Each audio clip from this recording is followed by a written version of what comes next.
तीन बहनों की लालची भाभी। करिश्मा, रेशमा और मनीषा तीन बहनें हैं। उनका एक भाई भी है, मयंक। मयंक अपनी बहनों को बहुत प्यार करता है, लेकिन मयंक की पत्नी सविता इस मामले में मयंक से बिल्कुल ही अलग है। वो अपनी ननदों का जितना बुरा कर सकती है उतना बुरा करती ही रहती है और अपनी ननदों पर हुक्म भी चलाती है।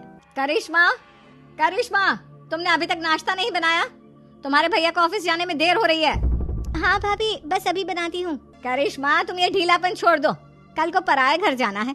वहाँ अगर तुम इस तरह से काम करोगी तो लोग क्या कहेंगे कि माँ ने और भाभी ने कुछ सिखाया नहीं। और तुम्हारी दोनों बहनें कहाँ हैं?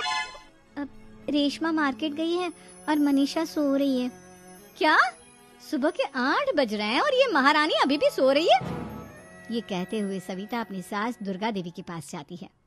माँ जी, देख रही हो अपनी बेटियों के तौर तरीके? क्या हुआ बहू, सुबह सुबह क्या कर दिया मेरी बेटियों ने?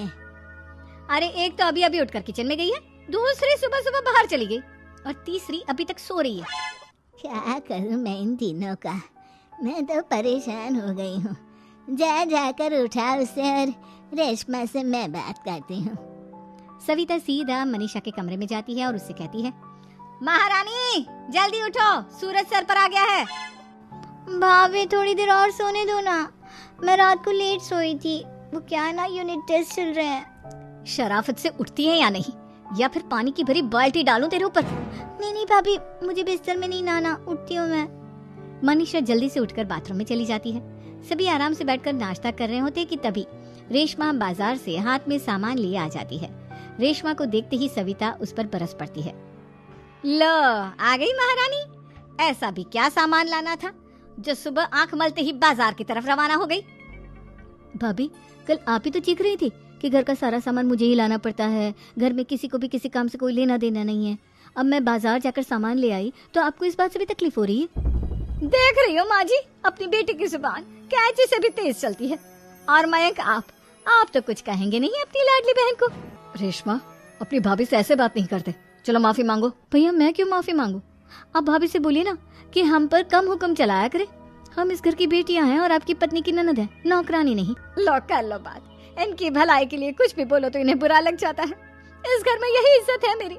देख लो माँ जी, आपकी बेटी किस लहजे में मुझसे बात कर रही है। सविता वहाँ से चली जाती है। मयंक को बहुत गुस्सा आता है, वो भी वहाँ से चला जाता है। फिर करिश्मा रेशमा को समझाती है, रेशमा, तुम्हें भाभी से माफी मांग लेनी चाहिए थी ना। लेकिन दीदी, मैंने कुछ किया ही नहीं तो मैं माफी क्यों मांगू? हाँ करिश्मा दीदी, रेशमा दीदी जैसे ही घर में आई भाभी ही उन पर चिल्ला रही थी। हाँ, मैं मानती हूँ कि गलती भाभी की थी।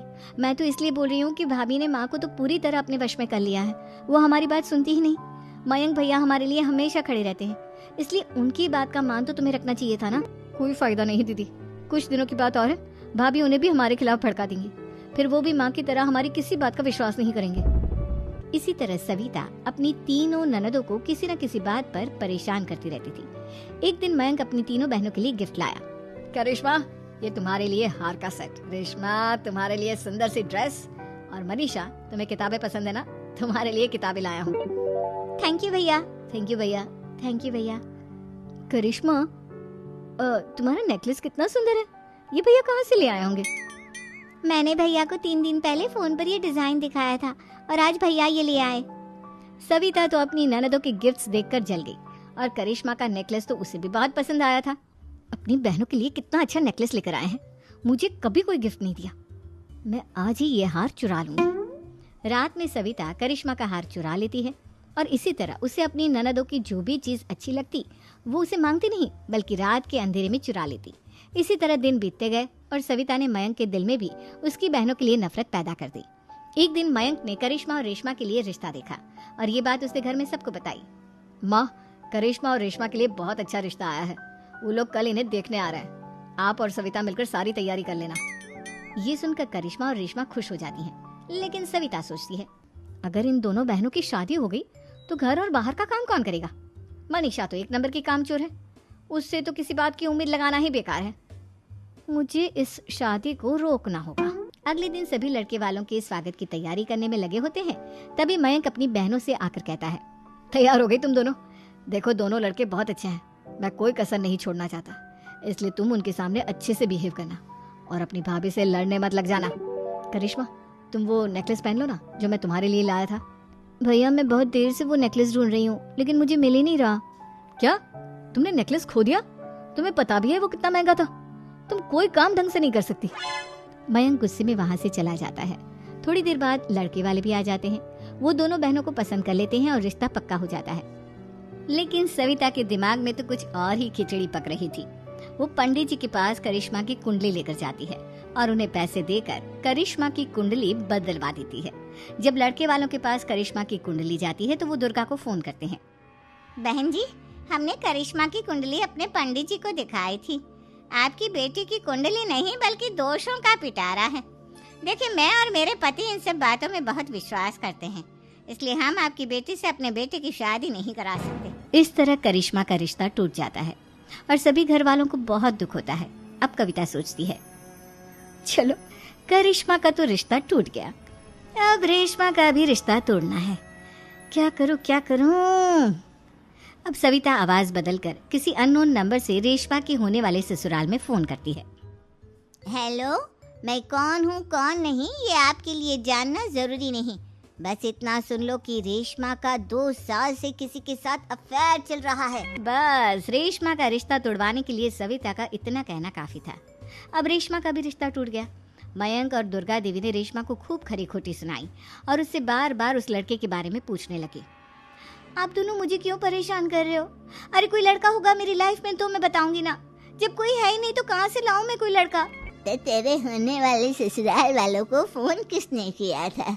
माँ मैं नहीं जानती किसने फोन किया था, मैं सच कह रही हूँ। मैं तो पहले ही कह रही थी इसकी लगाम खींच कर रखो, लेकिन मेरी सुनता ही कौन है। आप चुप रहिए भाभी, ये सब आपका ही किया धरा है।